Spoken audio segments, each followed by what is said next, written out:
Young solicitors का के नाम का अपने एक प्लेटफॉर्म एक चैनल स्टार्ट किया था। What was that and why आपने वो स्टार्ट किया क्यों था? आप देखें Sindh high court bar association, Lahore bar, Islamabad bar, सब में you will see different lawyers जो कि खुद में ही एक इंस्टीट्यूशन है। हमने सोचा कि यार कुछ ऐसा किया जाए कि जिससे लोगों का फ़ायदा हो, स्टूडेंट्स का फ़ायदा हो। विल यू सजेस्ट स्टूडेंट्स या young lawyers particularly to participate in campaigns, to participate into the elections? Would you suggest?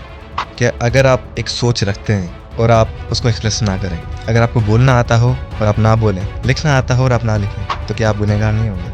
सुकरात की मिसाल दी जाती है कि जी अगर आप पॉलिटिक्स में इंटरेस्ट नहीं लेते तो आपसे जाहिल लोग आप पे हुक्मरानी कर रहे होते हैं। कि हमारे यहाँ जो पुलिसिंग का एक निज़ाम है कुट लगाने का, उसको पंजाबी में आई थिंक कहते हैं लितर परेड करने का, कि कोई भी जब कस्टडी में जाता है पुलिस की तो उसको बहुत ज़्यादा मारा जाता है। सो इस पर हमारे पास कौन सी लॉज अवेलेबल हैं? क्या ये किसी हद तक परमिसेबल है? थर्ड डिग्री जिसको कहते हैं। कोई भी पब्लिक ऑफिशियल अगर आपको कस्टडी में, he takes you into the custody and he starts beating you, inflicts you torture, then the provision of this act comes into play. Welcome back to another podcast.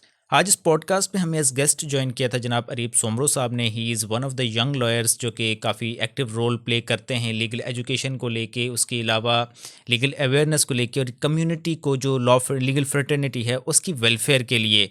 And उनका भी एक YouTube channel है young solicitors के नाम से, जहाँ पे वो भी podcast, interviews and videos related to law share करते रहते हैं। इसके अलावा he is also very active in bar politics and he is the associate of Mr. Hasib Jamali, who is current president of Sindh High Court Bar Association, and Arib Somro has also played a very active role in his campaign। and उनसे हमने आज इसी campaign को लेके, students पे इसके effects को लेके, उसके अलावा हमारे यहाँ जो कस्टोडियल टॉर्चर का एक एलिमेंट पाया जाता है कि पुलिस मारना अपने आप अपना हक समझती है, इन सारी चीज़ों को डिस्कस किया है। So watch this podcast till the end, enjoy यार। Thank you so much. काफ़ी दफ़ा हमने पॉडकास्ट शेड्यूल किया but finally we are here and thank you so much for coming. कैसे मजाज हैं आपके? नहीं यार, बहुत शुक्रिया, आपने बड़ा सब्र किया और मुझे बर्दाश्त किया। And thank you so much once again for inviting me. अल्हम्दुलिल्लाह अच्छा चल रहा है काम भी और मिजाज भी। सो मैं स्टार्ट करूँगा आपके एक प्रोजेक्ट जो कि हमारा शायद सेमी नीच था। आपने भी स्टार्ट किया था, हमने भी कुछ अर्सा पहले भी स्टार्ट किया था, ऑन एंड ऑफ करते भी रहते हैं, चलते भी रहते हैं, बट आप शायद काम की मसरूफियात की वजह से मैं भी उसको कंटिन्यू नहीं कर सके। यंग सॉलिसिटर्स का के नाम का अपने एक प्लेटफॉर्म, एक चैनल स्टार्ट किया था। What was that and why आपने वो स्टार्ट किया क्यों था? Young solicitors for the vision. अब मेरा ताल्लुक सक्खर से, मेरा दोस्त है जहांगीर शम्स, उसका ताल्लुक करूंडी से। हम दोनों वी वर प्रिविलेज्ड कि हम कराची तक पहुंच सके, एक अच्छी तालीम हासिल कर सके थ्रू ज़ेबुल। अगर फ़र्ज़ करें हमारे पास वो सलाहियत ना होती तो हम भी वहाँ के किसी कॉलेज में वहाँ से LLB करके वहीं पे ही रह जाते। कहने का मकसद ये कि हमने हिजरत की कराची तक तो हमारा होराइज़न एक्सपैंड हुआ, माइंड सेट चेंज हुआ, कल्चरल डिफरेंसेस को समझ पाए। जो यहाँ पे, जो कि मेट्रोपॉलिटन सिटी है, तो यहाँ की प्रैक्टिसेस, यहाँ की learning is way too different than what is being provided there in the rural Sindh. वहाँ पे क्लासेस नहीं चल रहे होते, बहुत एजुकेशन का मयार गिरा हुआ है, जिसकी वजह से जब हम यहाँ पे आए तो वी फेल्ट प्रिविलेज कि अल्हम्दुलिल्लाह हमें तो सलाहियत मिली, लेकिन उसका क्या, जो घर बैठे, जो घोटकी, सक्खर, लाड़काना, शिकारपुर, वहाँ के अफिलिएटेड लॉ कॉलेजेस से जो एजुकेशन उनको वहाँ पे मिल रही है, बट इंस्पिरेशंस तो यहाँ पे मौजूद हैं। आप देखें Sindh high court bar association, Lahore bar, Islamabad bar, सब में you will see different lawyers जो कि खुद में ही एक इंस्टीट्यूशन है। तो जब हम कराची आए, हमने सोचा कि यार कुछ ऐसा किया जाए कि जिससे लोगों का फ़ायदा हो, स्टूडेंट्स का फ़ायदा हो, जिनको जो अंडर प्रिविलेज्ड हैं, अंडर रिप्रेजेंटेड हैं, उनको कुछ मोटिवेशन, इंस्पिरेशन यहाँ से भी दी जाए। यूट्यूब हमारे पास उस वक्त था, हमने सोचा कि भाई वीडियोस बनाते हैं, इंटरव्यूज़ करते हैं। तो हमने सबसे पहले अप्रोच किया शाह सरकी साहब को, उसके बाद हसीब जमाली साहब को। ये 2020 की बात है ये। उसके बाद सलाउद्दीन अहमद साहब को, और इस तरह से फिर ये चेन चलती रही। The more we went into the scheme of arrangement जो उस वक्त हमने यंग सॉलिसिटर्स की बनाई हुई थी, तो वी फेल्ट कि वी रियलाइज्ड कि हमारा ये एक विज़न हमें रिटर्न कैसे मिल रहा है। अगर हमारी एक छोटी सी वीडियो से, एक छोटे से सवाल से किसी की लाइफ में इम्पैक्ट आ रहा है, कोई चीज़, कोई ऐसी प्रैक्टिस जो वहाँ पे प्रिवेल कर रही है और हमारी अवेयरनेस के सेशन से वहाँ पे कोई चेंज आ रहा है, तो वी फेल्ट लाइक यार we are already returning to this field जो हम सीख रहे हैं। तो एक छोटा सा विजन ये था कि वो कहते हैं ना कि इल्म बांटने से और बढ़ता है, तो बस यूट्यूब का इस्तेमाल किया। So why did you stop? It was not stopped. हुआ ये कि तकरीबन 2 साल तक अल्हम्दुलिल्लाह बड़ी अच्छी कैंपेन्स, इंटरव्यूज़, कॉन्फ्रेंसेस, सेमिनार्स चलते रहे। फिर 2022 में जैसे ही ग्रेजुएट हुए तब इंटर्नशिप हैपेंड।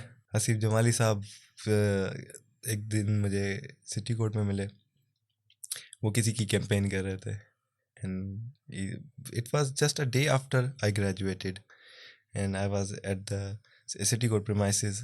मैं तो बोर ही फील कर रहा था, क्या करूं, किधर जाऊं। हसीब साहब ने दूर से मुझे देखा, पहचाना, कह रहे सुमरा साहब बन गए खतरनाक वकील।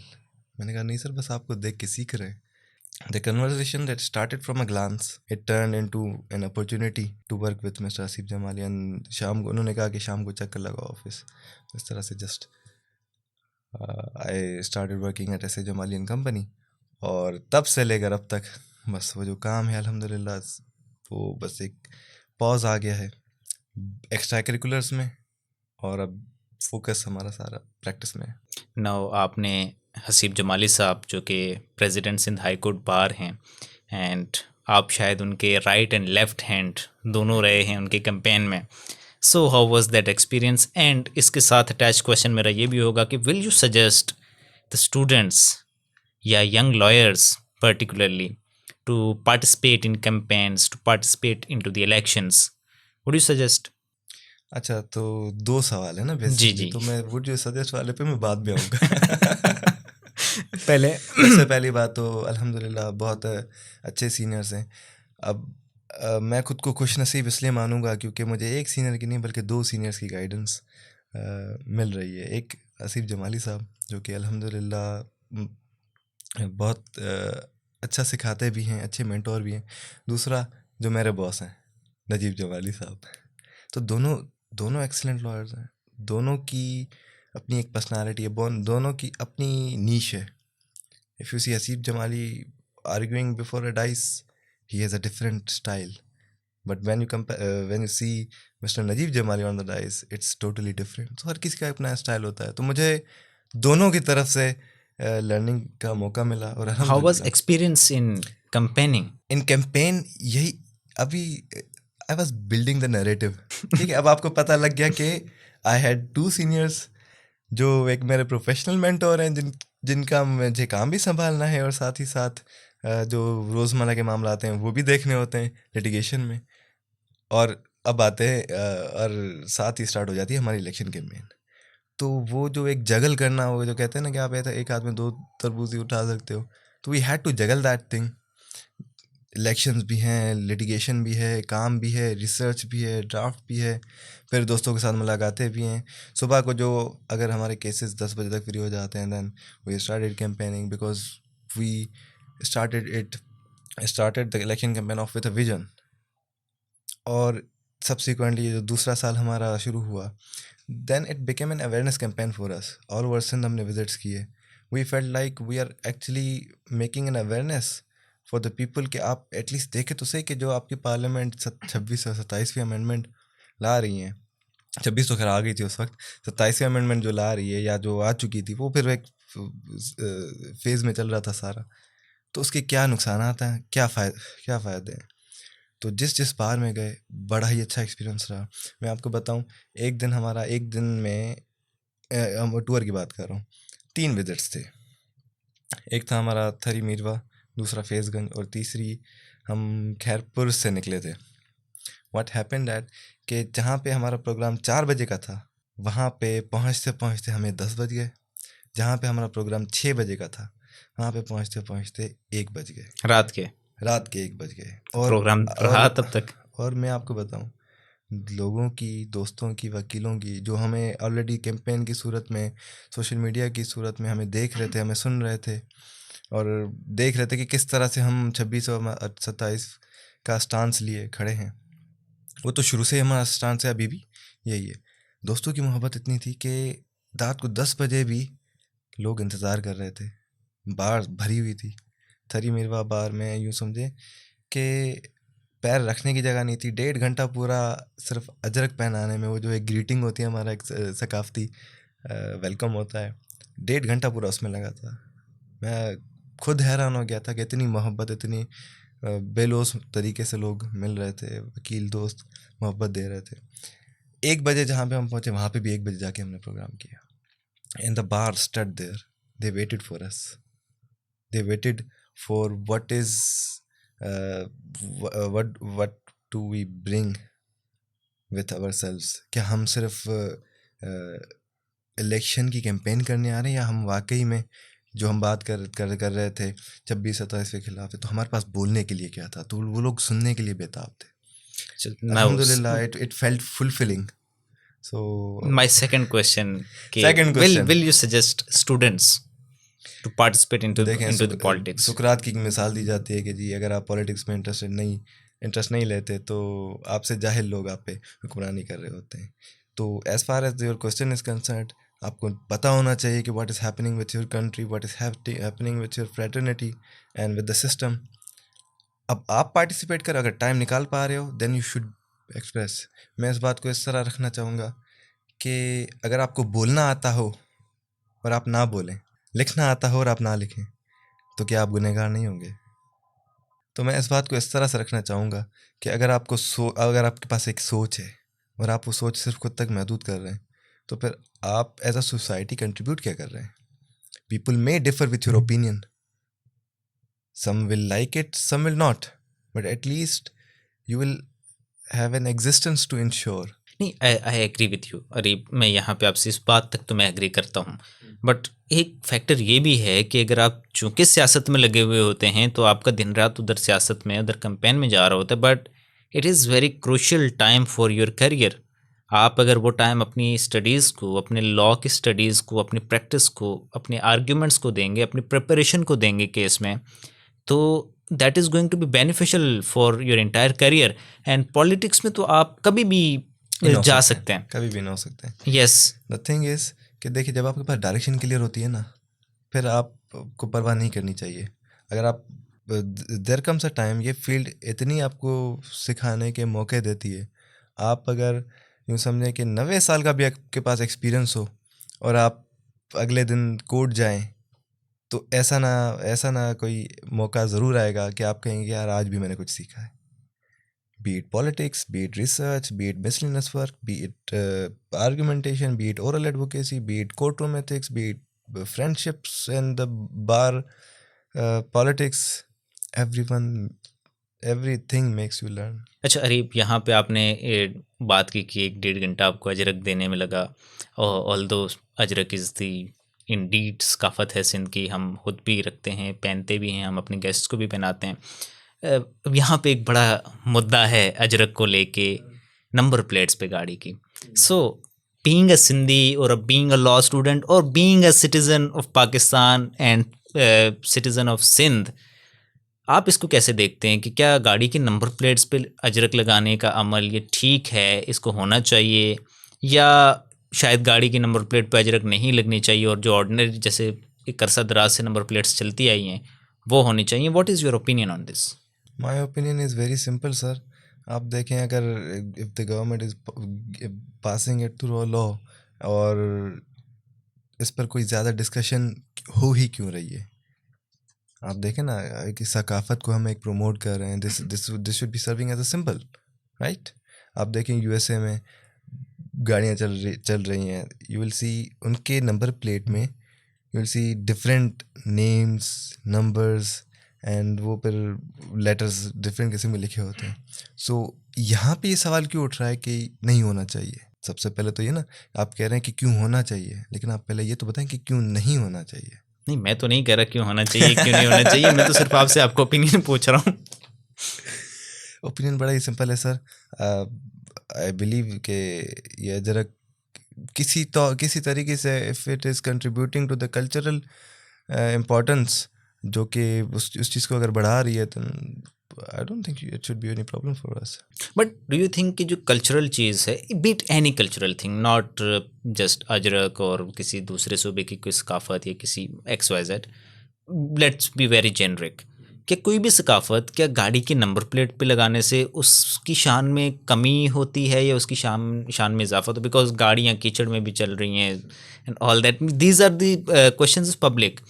तो क्या ये बात ऐसा नहीं है कि अगर आप किसी ऐसी जगह पे एक अजरक को या किसी भी सकाफती सिंबल को आप लेके जा रहे हैं जो कि शायद उसकी शाया निशान नहीं है, क्योंकि आपको हमारे रोड्स का हालात पता ही हैं, जब बारिश होती है तो सारे ज़्यादा गटर्स रोड पानी पे आ आता जाते है, हैं, ज़्यादा पानी आता ज़्यादा है तो पानी ज़्यादा आता है तो कीचड़ ज़्यादा होती बारिश होती है तो और है। ज़्यादा पानी आता है। एंड अगेन वो एक कमिश्नर साहब कह रहे थे, ऑल्दो बड़ी अक्ल वाली बात थी, शायद लोगों ने थोड़ा सा उनको मीम ज़्यादा बना दी कि पानी निकालें किधर, इधर से निकालते आगे उधर भी पानी है। सो ये फैक्टर भी है कि उसकी शायद बेअदबी भी होती है, उसकी शाया निशान बहुत सारी जगह नहीं होती जो वहाँ पे जाती है। So it is right to put some symbols इतने लो बिलो गाड़ी की नंबर प्लेट पे या बीट एनीवेयर। देखें, ये तो फिर आप मेरिट की बात हो गई ना। या आई एम तो I just there are different perspective, जिस लोग इस तरह से किस तरह से परसीव कर रहे हैं। देन देयर आर मेरिट्स के फिर बेअदबी भी हो रही है। अब दोनों बातें एक दूसरे को इस तरह से पैराडॉक्सिकल लेके चल रही हैं। So we can not really comment कि जी होना चाहिए नहीं होना चाहिए। अगर कि हो रहा है देन लेट इट बी। अच्छा, इसके अलावा मैं जो बात करना चाहूँगा कि हम पॉडकास्ट से पहले एक बात कर रहे थे कि हमारे यहाँ जो पुलिसिंग का एक निज़ाम है कुट लगाने का, या उसको पंजाबी में आई थिंक कहते हैं लित्तर परेड करने का, कि कोई भी जब कस्टडी में जाता है पुलिस की तो उसको बहुत ज़्यादा मारा जाता है। सो इस पे हमारे पास कौन से लॉज अवेलेबल हैं? क्या ये किसी हद तक परमिसेबल है, थर्ड डिग्री जिसको कहते हैं, या जिसको रिमांड में लेके जाना कहते हैं, क्या ये मार रिमांड में, फिजिकल रिमांड में अलाउ होती है, या कोई कानून इसकी इजाज़त देता है या नहीं? यार देखें, सबसे पहले तो अगर हमारे पास एक लीगल सिस्टम है, उसमें एक मैकेनिज्म और प्रोसीजर दिया गया है। everyone who is supposed to act in good faith in pursuance of their duties, उस हद तक तो जायज़ है। लेकिन पर आपको पता है मामला कैसे होते हैं, तो टॉर्चर पर बढ़ता जा रहा है। अच्छा, यहाँ पे मैं एक लेजिस्लेशन का जिक्र लाजमी करना चाहूँगा जो कि है torture and custodial death prevention and punishments. 2022 का ये एक्ट है। इस एक्ट में जो कस्टोडियल टॉर्चर, कस्टोडियल रेप और कस्टोडियल डेथ, इन तीन चीज़ों को मद्देनज़र रखते हुए यूनाइटेड नेशंस की जो प्रोटोकॉल्स हैं उनको भी मद्देनज़र रखते हुए ये एक्ट इनैक्ट किया गया, प्रोमलगेट किया गया था। इसमें बड़ी ही इंटरेस्टिंग चीज़ एक ये है कि कोई भी पब्लिक ऑफिशियल अगर आपको कस्टडी में, he takes you into the custody and he starts beating you, inflicts you torture, inhuman और मेल ट्रीटमेंट, अगर अगर वो मेल ट्रीटमेंट और इनह्यूमन ट्रीटमेंट आपके साथ रख रहा है, then this act, the provision of this act comes into play. इस तरह से एक केस हमारे पास आया था जो कि एफआईआर तो नॉर्मल पीपीसी के सेक्शंस में कट गई थी। हाउएवर अपॉन डूइंग रिसर्च तो हमें तो पता लगा कि इस एक्ट के तहत ऑफेंस कमिट हुआ है, and therefore we requested the learned magistrate कि जी ये तो कस्टोडियल टॉर्चर में आती है। आधा घंटा मेरी जज साहब से एक उस पर डिस्कशन हुई कस्टडी के पे और रिलेवेंट जो प्रोविजंस थे उस हवाले से। इस एक्ट में एक इंटरेस्टिंग बात यह है, जज साहब ने तो अलाउ कर दी थी वो एप्लीकेशन हमारी के उनके इन्वेस्टिगेशन को पुलिस को नहीं करना चाहिए investigation. It is exclusive jurisdiction of the FIA जो कि पब्लिक ऑफिशियल्स के खिलाफ वो इन्वेस्टिगेशन करेंगे, and the FIA is supervised by the national commission of human rights. फिर स्टैंडिंग कमेटीज़ भी हैं पार्लियामेंट्री लेवल्स पे, और साथ ही साथ नेशनल कमीशन जो है वो खुद भी अपने एक स्टैचूट के तहत चलता है। हाउएवर इस एक्ट में एक प्रोविज़न है जिसमें गवर्नमेंट के ऊपर ये जिम्मेदारी रखी गई है कि वो पब्लिकेशन करेंगे इस एक्ट की, कि हर किसी को मालूम हो कहीं पे कोई कस्टडी है। अब कस्टडी में कितनी सारी सिचुएशन आ जाती हैं। It includes all such situation जहाँ पे आप किसी की लिबर्टी को डिप्राइव कर रहे हो। सो इसमें जुडिशियल कस्टडी भी आ जाती है। इसमें फिर सर्च एंड सीजर के दौरान जो एक पेट्रोलिंग कर रहे होते हैं उस दौरान अगर टॉर्चर इन्फ्लिक्ट करते हैं, the provisions of this act comes into play, and then the aggrieved person may file complaint to the FIA directly, और अगर कोई इस पे कोई मामला बढ़ जाते हैं, FIR वगैरह कट जाती है, देन ड्यूरिंग द रिमांड आप मजिस्ट्रेट्स आपको ये चीज़ हाईलाइट कर सकते हैं कि sir there is this special act for this kind of offences and that is a trial by sessions court, non-bailable, non-compoundable offense, and its exclusive jurisdiction is not with the police. Its exclusive jurisdiction is with the FIA, जो कि supervise करेगी खुद NCHR. सो बहुत ही एक expeditious और यूँ समझे कि इफेक्टिव मैकेनिज्म दिया गया है कस्टोडियल टॉर्चर, डेथ और कस्टोडियल रेप के हवाले से. अच्छा, अगर ये तो चलें पुलिस अगर इंटरप्रेट करती है तब तो ये एक्ट हम इन्फोर्स कर लेंगे और शायद FIA जो है वो इसकी इन्वेस्टिगेशन कर ले, बट FIA खुद भी तो रिमांड्स लेती है. अब तो खासकर NCCIA भी एक FIA का जो विंग था पहले, अब एक सेपरेट विंग हो गया, बट अगेन इट्स FIA ही है, उसका एक डिफरेंट विंग ही है. But it's not just about the police infliction yes, अगर वो इन्फ्लिक्ट करते हैं torture, then who is going to investigate that? Act के प्रोविजंस बड़े सिंपल हैं. It's not about the police कि अगर वो इन्फ्लिक्ट करती है. Any public official, if you are in their custody in any way possible, जिसमें आपकी लिबर्टी डिप्राइव की जा रही हो, इन दैट केस जो पब्लिक ऑफिशियल होगा उसके खिलाफ फिर इस एक्ट के प्रोविजंस एक्टिवेट हो जाएंगे. एंड देन वही procedure you can go to the FIA. अब FIA को भी कंप्लीट एक वो नहीं दी गई इस एक्ट के तहत. It is supervised by the national commission of human rights. तो अगर if it is a federal thing, फिर क्योंकि अगर पुलिस है तो फिर वो एक प्रोविंशियल सब्जेक्ट बन जाता है, but then if it is a FIA तो फिर वो एक फेडरल सब्जेक्ट बन जाता है.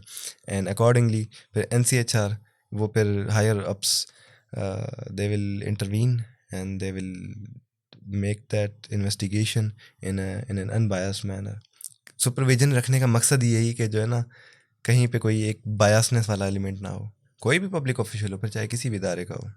अच्छा, एक हम अमूमन चीज़ देखते हैं, और रिसेंटली हमने एक केस भी देखा कि जिसमें एक बच्चा था जिस पे पुलिस की कस्टडी में, वेरी रिसेंट केस, पुलिस की कस्टडी में तशद्दुद हुआ एंड उसकी डेथ हो गई. बट ये पोर्ट्रे करने की कोशिश की गई और ये फ्रेम करने की कोशिश की गई कि द डेथ इज़ नेचुरल, या बच्चे ने खुदकुशी की है, और उसे हॉस्पिटल लाके छोड़ भी दिया गया था और उसका पोस्टमार्टम कराने की भी बड़ी जल्दी की गई थी.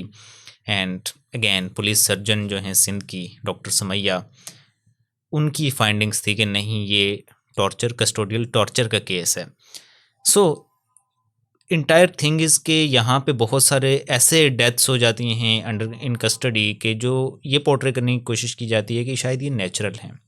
उन केसेस को लॉ कैसे डील करेगा? उन केसेस को भी बिल्कुल इसी तरह से डील करेगा.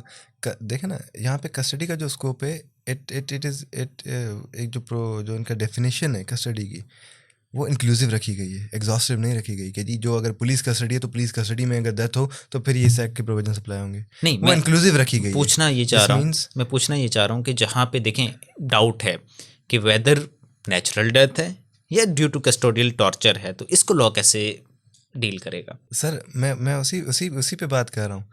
जहाँ पे एक्सप्रेस प्रोविजन होता है कि जी ये सिचुएशंस हैं, ये कस्टडी की डेफिनेशन में आएंगी. फॉर एग्जांपल अगर पुलिस कस्टडी डिफाइन किया गया, इट मीन्स का लफ्ज़ इस्तेमाल किया जाता है. बट यहाँ पे जो कस्टडी की डेफिनेशन है वो इंक्लूसिव रखी गई है. दिस मीन्स कि कस्टडी की अगर कहीं कोई डेफिनेशन कहीं और भी लिखी हुई है, that would also apply. And also जो इंक्लूड्स के बाद जो लैंग्वेज जब लिखी गई है उसमें फिर आपकी जुडिशियल कस्टडी भी आ जाती है, हर किस्म की कस्टडी आ जाती है, परमानेंट एंड टेम्पररी रिस्ट्रेंट्स जिससे आपकी लिबर्टी को डिप्राइव किया जा रहा हो. तो हर किस्म की कस्टडी. नाउ कोर्ट्स इस किस्म के प्रोविजंस को लिबरल इंटरप्रेट ही करती हैं. Once the allegations are made कि जी कस्टोडियल डेथ हुई है, फिर वो तो फैक्ट फाइंडिंग एक चीज़ हो गई ना. The investigation agency will give their findings, वो फिर स्टेटमेंट्स रिकॉर्ड की जाती हैं. इन्वेस्टिगेशन का जो पूरा प्रोसेस है वो फॉलो किया जाता है. And then once findings came कि जी इसकी जो डेथ हुई है वो whether it was a natural death और due to the torture death, तो ये एक फैक्ट फाइंडिंग एक्सरसाइज हो गई. Once it comes on the record फिर तो यूँ समझे देयर इज़ नो एम्बार्गो कि वो एक्ट अप्लाई होता है नहीं होता.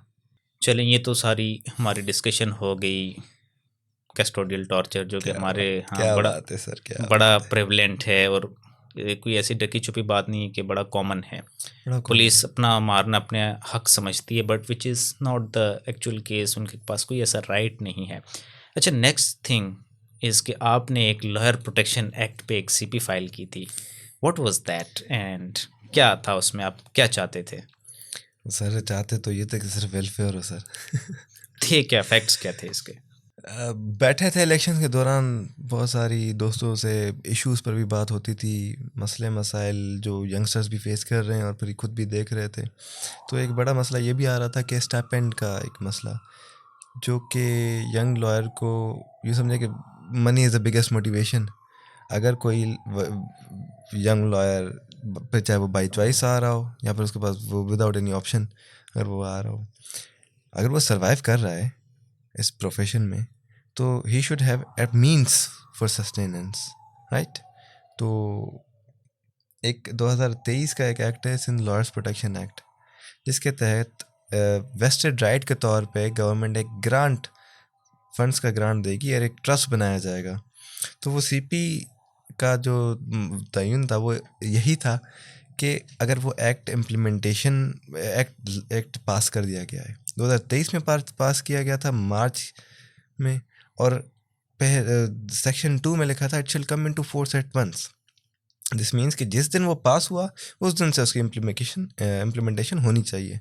हाउएवर 2025 में जाके जब ये बातें दोस्तों के साथ फिर मशावरत हुई, इश्यूज़ का पता लगा, जब बहस हुई इस बात पे, तो जब एक्ट था इम्प्लीमेंट नहीं हो रहा था, कोई ट्रस्ट फंड नहीं था, कोई इम्प्लीमेंटेशन नहीं थी, कोई स्टाइपेंड प्रोग्राम नहीं था, तो ये सारी चीज़ें these led us to filing of a constitutional petition, because at the end of the day it was our right that was violated.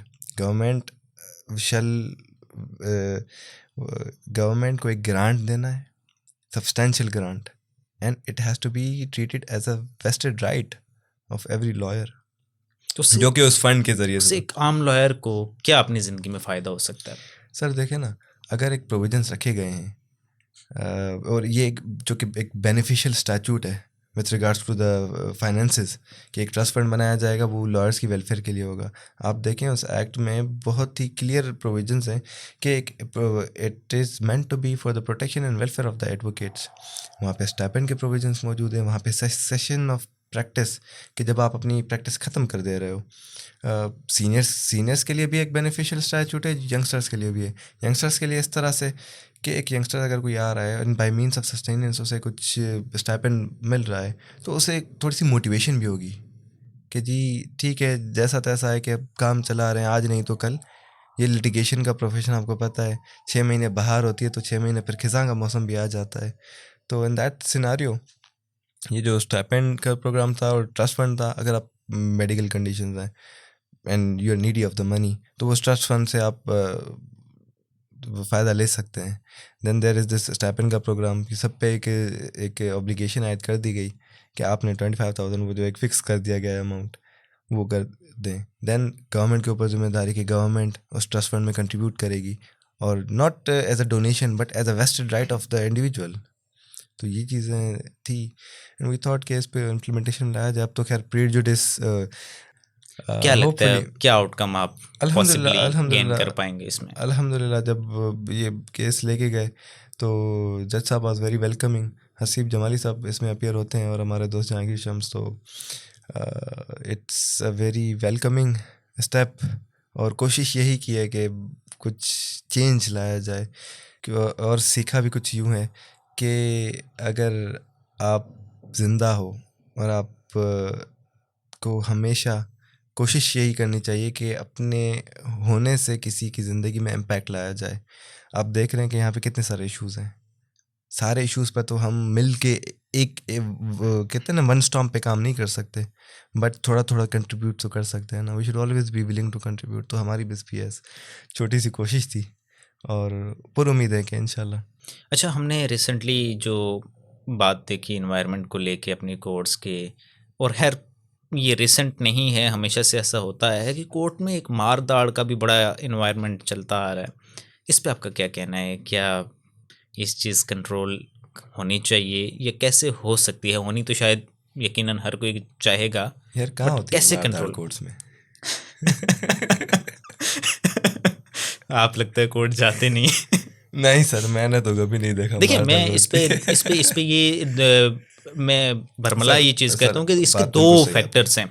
It is very important as well because बिल्कुल सही हमें बात है। स्टेट से security provided नहीं है, and अगर हम यूनाइट नहीं होंगे तो हमें शायद जो डेली लाइफ में हम डील कर रहे होते हैं, हमारे पास कोई चर्सी भी आ रहा होगा, हमारे पास कोई गुंडा भी आ रहा होगा, हमारे पास बदमाश भी आ रहा होगा, अदालत में डॉन भी आ रहा होगा, माफिया भी आ रहा होगा कोई, तो किसी वाइट कलर का भी नाम ले ले भाई। यस किस कोई वाइट कॉलर भी आ रहा होगा, कोई बड़ा शरीफ आदमी मजलूम भी आ रहा होगा। सारे दिन में कई लाख लोग, अगर सिटी कोर्ट कराची की बात करें तो कई लाख लोग वहाँ उनकी आमदरफ्त होती है और शायद चलने की जगह नहीं होती, हर तरह का इंसान होता है। और लॉयर्स को अगर अच्छे कोई प्रोटेक्शन नहीं है तो we have to be unite और होना चाहिए, but internal accountability should always be there कि बिल्कुल अगर सही बात है, बिल्कुल सही कुछ बात हो भी गया है तो इंटरनली अगर किसी एडवोकेट की उस पर गलत हुआ है पार्ट पे, तो that advocate has to be internally accountable. तो मेरा तो ये स्टांस है। अगेन यस, बात आप बिल्कुल सही कह रहे हैं। देखें, अगर अगर हम कोई जो है ना कोई बादशाह शहनशाह नहीं है, अगर हमारी तरफ से कोई कोताही है तो there are rules and regulation. और होता भी यही है कि अगर ऐसी कोई डिस्क्रिपेंसी होती है एडवोकेट के बिहाफ पे, तो वो मामला सिंध बार काउंसिल की रेगुलेटरी जो एक कमेटी है, एग्जीक्यूटिव कमेटी, वो डिसिप्लिनरी एक्शंस लिए जाते हैं। रिसेंटली भी कुछ वाक़यात हुए हैं जो मेरे ख्याल से आप भी इनसे जी जी, वाकिफ़ होंगे।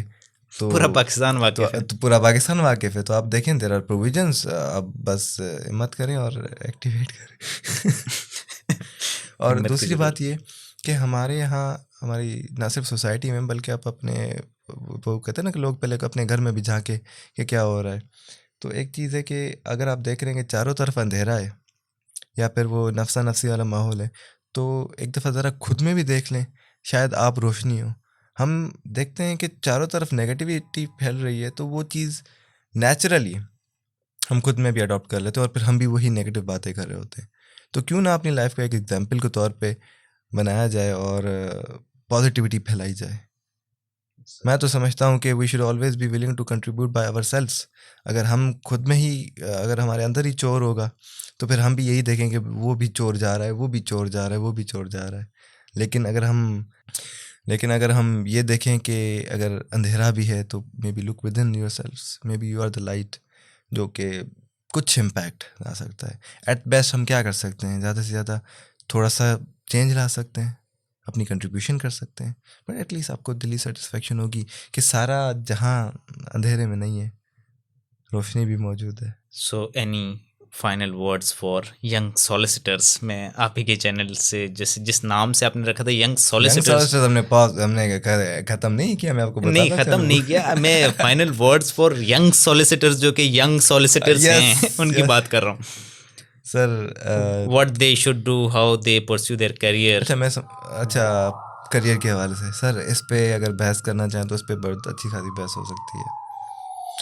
करियर की जहाँ तक बात है तो सर मैं तो इस एंड द फैक्ट इज़ कि बहुत सारे सायरन्स बज रहे हैं, एंड आई हैव इंफॉर्मेशन के आसपास कहीं किसी बिल्डिंग में आग लगी है। सो अल्लाह अल्लाह करे सब खैरियत से हूँ, but we are just sir हम कंक्लूडिंग दुआ ही इट, कर बट सकते हैं, काइंडली हम दुआ ही कर सकते हैं। या देखें ना, हम हमारे मुल्क में हम जागते ही तब हैं जब वो जो है ना आग भड़क चुकी होती है, या फिर पानी सर से ऊपर आ चुका होता है।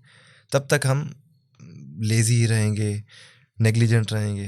बट देन बस अल्लाह ताला सबके लिए आसानी करे, अब वो क्या कह सकते हैं sir. So any everyone final has words to be for? Accountable for his own actions. और यंग सॉलिसिटर्स और यंग दोस्तों के लिए यही मैसेज होगा, जो हमने कुछ लर्निंग सीखी हैं जिनमें से ज़रूर हाईलाइट करना चाहूँगा। अपनी ज़िंदगी में सर मैं 2 उसूलों पे यूँ समझे कि अंधा यकीन रखता हूँ और इसकी अंधी तकलीफ भी करता हूँ। एक तो ये कि वो जो कुरान में लिखा है, व तो इज़्ज़ु मन तशा व तो ज़िल्लु मन तशा।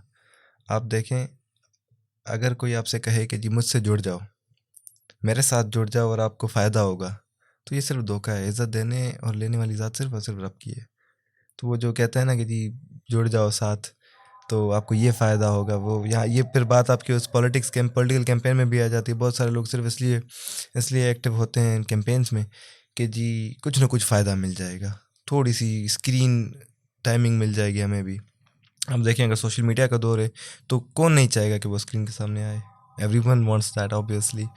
हाउएवर हमें सिर्फ ये चीज़ देखनी चाहिए कि हम हमारा किरदार कैसा है, ना सिर्फ खुद में बल्कि हम अपने आसपास के लोगों में क्या इम्पैक्ट रख रहे हैं। अगर आप सोचें तो रेपुटेशन इस फील्ड में बड़ी मायने रखती है। We should always be willing to guard this reputation of ours, हमारी डिग्निटी, हमारे प्रिंसिपल्स। जहाँ तक प्रिंसिपल्स की बात है तो सर आप देखें कि अल्लाह ताला ने भी कुरान और सुन्ना की नज़र में प्रिंसिपल्स और हमारे लिए गाइडेंस छोड़ी हुई है। हम जब वो ही एक कमिटमेंट के साथ फॉलो नहीं कर पा रहे तो हम अपने लॉस को कैसे इम्प्लीमेंट करवा पाएंगे, अपने प्रिंसिपल और एथिक्स को कैसे अपहोल्ड कर पाएंगे। तो थोड़ा सा हमें खुद में भी देखना चाहिए कि हम क्या कर रहे हैं। और ये भी है कि when you have a clear direction, फिर तो यूँ समझे कि वो कहते हैं ना कि कायनात की हर चीज़ फिर आपको अपनी मंजिल तक पहुंचाने में मदद करती है। तो एक वो भी एलिमेंट है। और साथ ही साथ फिर दूसरा उसूल जो मैं फ़ॉलो करता हूँ वो ये कि अल्लाह ताला ने वादा किया हुआ है कि आप दुनिया के किसी कोने में भी हो, आपको रिस्क तलाश करने की ज़रूरत नहीं है, आपको रिस्क मैं खुद प्रोवाइड करूँगा। तो ये दो उसूल ऐसे हैं जो कि अल्लाह ताला के किए हुए वादे हैं। आप इन दो चीज़ों की परवाह ना करें, इज़्ज़त और रिस्क की, क्योंकि समटाइम्स इस प्रोफेशन में डिसअपॉइंटमेंट्स, मायूसी और रोज़मर्रा की अगर आपको कोई फेलियर मिल रहा है तो आप डिसअपॉइंट ज़्यादा ही हो जाते हैं and then you turn towards shortcuts. 6 महीने बाहर है तो 6 महीने खिज़ां का मौसम है, खिज़ां के मौसम में आप बैठ के सोच रहे होते हैं कि जी पैसा कैसे कमाया जाए और शुक्र मनाया जाए बेहतर है। Thank you so much Areeb for your time and काफ़ी अच्छी डिस्कशन रही है एंड अल्हम्दुलिल्लाह, होपफुली हम आगे भी इस सिलसिले को कंटिन्यू करेंगे इंशाल्लाह एंड इंशाल्लाह। विल कॉल यू अगेन इंशाल्लाह।